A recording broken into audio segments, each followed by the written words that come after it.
Good morning. Welcome to my channel. Already ఈ ఆకు అందరికీ తెలిసే ఉంటుందండి. ఈ ఆకు ఏంటంటే ఓమాకు, దీన్నే బజ్జీ ఆకు అని కూడా అంటారండి.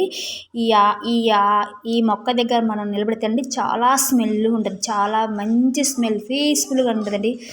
దీన్ని నొక్కితే మాత్రం అంతా వాటరే వస్తుందండి, చాలా మందంగా కూడా ఉంటుందండి. ఈ ఆకు యొక్క ఫేమస్ ఏంటంటే మనకు ఏమన్నా జలుబు వచ్చినప్పుడు కానీ, దగ్గు వచ్చిన కానీ దీన్ని కషాయం లెక్క తాగినా కూడా చాలా బెనిఫిట్స్ ఉంటాయండి.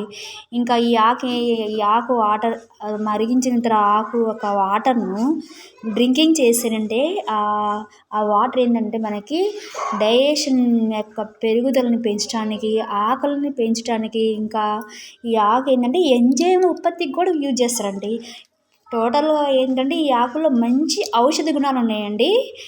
ఇవి యాంటీ ఆక్సిడెంట్ గాను, థైమాన్లు గాను ఎక్కువ మోతాదుల్లో ఉంటాయండి.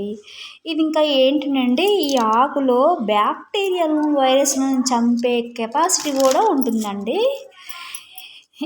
దీంట్లో ఈ ఆకును డైలీ కాకుండా 2 డేస్కి ఒకసారి తినడం వల్ల ఏంటంటే చెడు కొలెస్ట్రాల్ను కూడా తగ్గిస్తుందండి.